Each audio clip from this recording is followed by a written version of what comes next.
Focus करिएगा। किसका बात कर रहे हैं हम लोग? Principles of scientific management. जोर से बोलिए। ये प्रिंसिपल्स ऑफ साइंटिफिक मैनेजमेंट को दिया कौन था? F.W. टेलर। बोले क्या बोले हैं? Frederick Winslow Taylor. Frederick Winslow Taylor. समझ पा रहे? तो हम कह सकते हैं कि who is the fathers of scientific principles of management. Scientific principles of management के पापा कौन है? तो आंसर क्या होगा? F.W. टेलर। जोर से बोलिए। F.W. टेलर। ये साइंटिफिक प्रिंसिपल्स ऑफ मैनेजमेंट कैसे बना था थोड़ा सुन लीजिएगा।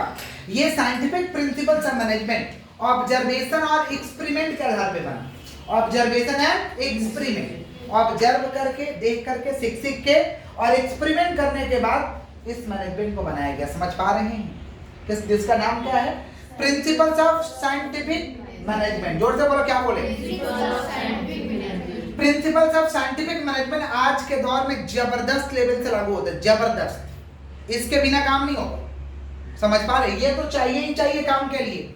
अच्छे से समझिए। आप लोग भी जब बिजनेस करिएगा या आपको मैनेजमेंट कहीं करना होगा तो इस तरीके से मैनेजमेंट करिएगा। अच्छे से समझिए। पहला क्या है? Science not rule of thumb. बोले क्या बोले? जोर से बोले, क्या बोले? Science not rule of thumb. Science not rule of thumb. समझ पा रहे हैं? यहाँ बोला जा रहा है कि भाई आप कोई भी चीज साइंस पे थोपिए मत। आपका ऑर्गेनाइजेशन है, आप खुद डिसीजन लीजिए, खुद उसका नियम बनाइए कि कितना हमें काम करना है। समझ पा रहे? कितना पीस बन जाना चाहिए, कितना देर किससे काम करवाना है, ये सब माने standard of performance, standard of आप खुद तय करिए। ऐसा नहीं है कि कोई आपको तय करके दे देगा या साइंस आपको तय करके दे देगा। समझ पा रहे? आपको खुद डिसीजन लेना पड़ेगा, ये चीज को खुद आपको सेट करना पड़ेगा। इसी को हम कहते हैं science not rule of thumb. बोले क्या बोले हैं? क्लियर है कि नहीं clear? Science not rule of क्या बोलिए? थंब। क्लियर है? क्या क्या चीज आप खुद से तय करना होगा। अच्छा, रूल ऑफ थंब का मतलब होता है, rule of thumb means decision taken by manager. Decision taken by rule of thumb का मतलब होता है कि भाई मैनेजर के जरिए डिसीजन होना चाहिए कि कौन सा काम कितना देर में करना है, क्या चीज हम करेंगे, हमारा काम का बेंचमार्क क्या होगा, स्टैंडर्ड ऑफ परफॉर्मेंस क्या होगा, ये खुद से हम लोगों को तय करना है। सर एक बात करना था आपसे। सर बोल रहे थे मेरे भाई। फोकस करिए। तो साइंटिफिक मेथड कहता है कि भाई साइंस पे कुछ मत फेंकिए। ऐसा नहीं है कि आपको कोई बना के देगा। आपका ऑर्गेनाइजेशन आपको खुद से डिसीजन लेकर के एक तो आपको नियम बनाना पड़ेगा। इसी को हम कहते हैं science not rule of thumb. बोले क्या बोले? अच्छा, सच बात है कि नहीं? आपका ऑर्गेनाइजेशन का कोई दूसरा कोई नियम बना के देगा? खुद बनाना पड़ेगा। समझ पा रहे? खुद डिसीजन लेना पड़ेगा। क्या क्या चीज हम लोग को खुद से डिटरमाइन करना पड़ेगा, सुन लीजिए। To determine standard time required to do a job. एक समय को करने के लिए, एक काम को करने के लिए कितना समय होना चाहिए। मैंने पहले टाइम स्टडी करिए। कौन सा स्टडी? फिर हमें कितना, समझ पा रहे हैं, दिन देना है, कितना समय देना है, फेयर डे ऑफ वर्क क्या होगा। समझ पा रहे? फिर आपका मेथड को तय करिए कि कौन सा मेथड से करेंगे, कौन सा मेथड से करेंगे, और उसके लिए हमारा प्रोडक्ट को बनाने के लिए जो भी हम काम कर रहे हैं उसको बनाने के लिए क्या हमारा स्टैंडर्ड टूल्स होगा, टेक्निक्स होगा, इक्विपमेंट होगा, ये सब वर्किंग कंडीशन क्या होगा, आप ये खुद तय करिए। साइंस ही आपको बताने वाला नहीं है। इसीलिए बोला जा रहा है science not rule of thumb. Clear है क्या? आगे बढ़े। Harmony not Discord. देखिए, किसी भी ऑर्गेनाइजेशन में दो ग्रुप है, एक है मैनेजमेंट ग्रुप और एक है worker group. Management group dissatisfied रहता है, ये वर्कर लोग, ये लोग को कम आता है, हम लोग से लेवल नीचे रखता है, ये लोग का सोच ही कितना है, वर्कर है वर्कर। मैनेजमेंट ग्रुप ऐसा सोचता है। वर्कर ग्रुप सोचता है कि हम लोग सारा काम करते हैं, ये लोग पैसा लेके चल जाता है। तो दोनों में यहाँ पे देखिए सोच का डिफरेंस हो रहा है। तो F.W. टेलर का कहना था कि ये चीज नहीं होना चाहिए। समझ पा रहे? दोनों ग्रुप में, मैनेजमेंट और वर्क ग्रुप, दोनों ग्रुप में अंडरस्टैंडिंग होना चाहिए, हार्मोनी होना चाहिए, भाईचारा होना चाहिए, और दोनों ग्रुप को एक दूसरे का इंपॉर्टेंस को समझते हुए काम को करना चाहिए। नहीं तो फिर राइवल करते रह जाएंगे, झगड़ा करते रह जाएंगे, और ये सब चीज जब मन खराब रहेगा तो काम ठीक से नहीं होगा। इसलिए बोला जा रहा है कि हार्मोनी नॉट डिस्कॉर्ड। भाईचारा को खत्म मत करिए, अंडरस्टैंडिंग को खत्म मत करिए।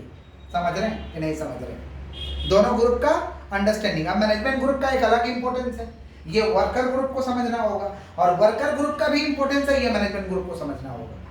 तब जाकर के बेहतरीन तालमेल बनेगा और तब जाकर के ऑर्गेनाइजेशन का गोल अचीव होगा। तो भाईचारा को खत्म नहीं करना है, समझे क्या बोले? इसी को कहते हैं हार्मोनी नॉट डिस्कॉर्ड। बोले क्या बोले हैं? आगे बढ़े।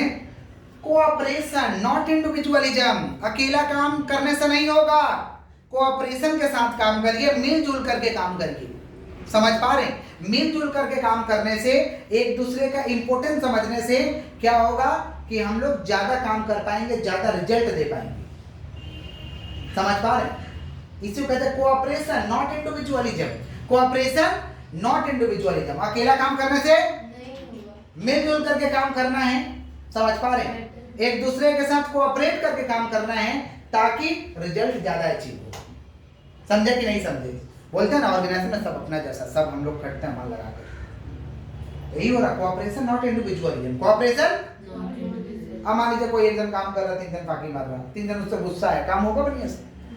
नहीं होगा। इसी को बोला जाता है कोऑपरेशन नॉट इंडिविजुअलिज्म। आगे बढ़े। नेक्स्ट क्या हम लोग का? Maximum output in place of restricted output. ये तो मेरा फेवरेट है, ये लाइन जो है मेरा थोड़ा जबरदस्त लेवल का फेवरेट है। Maximum output in place of restricted output. किसी भी एम्प्लॉय को, और सभी लोग हम कहते हैं, सभी लोगों को, मेरे लिए भी यही लागू होता है, सबके लिए यही नियम लागू होता है कि जितना टारगेट मिले उससे ज्यादा काम करो। बाउंड्री लेस होकर काम करिए कभी भी। पगार मैटर नहीं करता है, सैलरी मैटर नहीं करता। पहले इसका मतलब समझा दे तब हम अपना बात बोले। Maximum output in place of restricted output. Scientific principle से मैनेजमेंट कहता है कि जितना टारगेट मिले उतना काम मत करो, टारगेट को भेद दो और टारगेट से ज्यादा काम करो। टारगेट से जब ज्यादा काम करोगे तो ऑर्गेनाइजेशन को ज्यादा लाभ होगा, ऑर्गेनाइजेशन को ज्यादा लाभ होगा तो तुमको भी ज्यादा सैलरी मिलेगा, ज्यादा रिवार्ड मिलेगा, ज्यादा तुमको भी फायदा होगा, वर्कर को भी फायदा होगा, ऑर्गेनाइजेशन को भी फायदा होगा। समझे? और जब ज्यादा प्रोडक्टिविटी होगा तो समाज के लोगों का भी डिमांड पूरा होगा। समझ पा रहे? लेकिन हम लोग के लिए इससे क्या सीखना है कि कभी भी कोई भी हमें काम मिले तो हमें बाउंड्री लेस होकर काम करना है, विद इन द बाउंड्री नहीं। जो लोग विद इन द बाउंड्री काम करते हैं उनका नॉर्मल लाइफ चलता है। अगर जिंदगी में चाहते हैं कि हमें या तो इज्जत मिले, समझ पा रहे हैं, या तो इज्जत मिले या तो हमें इज्जत दिलवाए, दो चीज होता है। हम अगर किसी के लिए जबरदस्त लेवल का काम कर रहे हैं तो या तो इज्जत देगा, माने हमको जो चाहिए वो पूरा करेगा। इज्जत देगा माने क्या? Success ratio. इज्जत देगा माने, और या तो इज्जत दिलवाएगा। दिलवाएगा मतलब नहीं हमारा इज्जत करेगा, नहीं कदर करेगा तो हमारे में क्वालिटी आ चुका है, हम वही काम को दूसरी जगह खोल लेंगे अपना, क्योंकि हमारे में तो कैपेबिलिटी आ गया ना। समझ रहे? तो कभी भी हर लोगों को हम कह रहे हैं कि कभी भी बाउंड्री लेस होकर काम करना चाहिए, विद इन द बाउंड्री नहीं करना चाहिए। समझ पा रहे? तभी आप सफल बनिएगा, नहीं तो सफल। समझ? टेलर का देखिए कितना जबरदस्त लेवल का प्रिंसिपल दिया है। पहला क्या बोला? साइंस को थोपोगे, साइंस तो बता ही नहीं रहा है कि कैसे करना है ऑर्गेनाइजेशन। तुम डिसाइड करो, साइंस में छोड़ने का दरकार कि तुम्हारा वर्क में समय कितना लग रहा, कितना दिन लग रहा, तुम्हारा मेथड क्या होगा, समझे? ये सब खुद तय करो। समझे? अकेला करोगे, हार्मोनी भाईचारा खत्म करके काम होगा। जितने ग्रुप है आपसी तालमेल, भाईचारा बढ़ना चाहिए, एक दूसरे को इंपॉर्टेंस को समझना चाहिए। Cooperation not individual. अकेला चाना भार फोड़ा है क्या? कि बहुत सारे चाना लोग मिल के भार फोड़ेगा। समझ रहे हैं? एक तो कहावत है कि अकेला चाना भार नहीं फोड़ता है। समझे? तो वैसे ही अकेला काम करने से नहीं होगा। समझ रहे हैं ना? सबके साथ करेंगे तो बेहतरीन रिजल्ट होगा। आगे बढ़ते। Maximum output in place of कौन सा आउटपुट? टारगेट के अंदर काम करना है कि टारगेट को भेद देना है। और ये सबके लिए लागू होता है। सब सैलरी और पगार मैटर नहीं करते, जो मिलता हो काफी है, जो मिलता हो काफी है। समझ पा रहे हैं? अरे पैसा क्या आउटपुट है? पैसा क्या है? कुछ नहीं, आउटपुट है ये। समझ रहे हैं? कितना लोग बोलता है पैसा काम देता है तो हम क्या काम करेंगे, काम देता है तो हम करते हैं। अरे उसका तुम अपना पाँव पे कुल्हाड़ी मारता है, उसका क्या मार रहे हो? तुम ज्यादा करो ना, क्या दिक्कत है? तुम ज्यादा करो, ज्यादा करना, बढ़िया करना, उसको खुद दिखाई देगा, खुद वो पे करेगा, खुद आपको रेस्पेक्ट देगा, खुद आपको सम्मान देगा।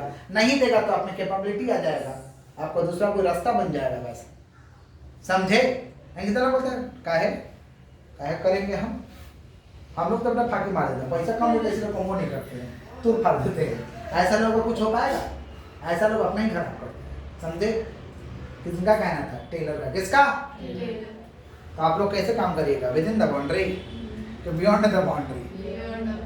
समझ पा रहे? तो अभी आपको पढ़ना है तो बियॉन्ड द बाउंड्री पढ़िए आप लोग, तब तो आगे बढ़िएगा। समझ? आप लोग तो विद इन द बाउंड्री काम कर रहे हैं।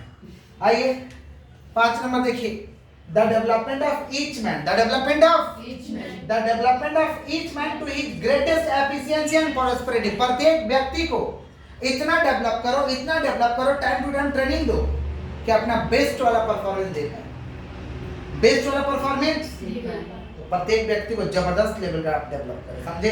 टाइम टू टाइम ट्रेनिंग दीजिए, टाइम टू टाइम उसे सिखाइए। क्लियर?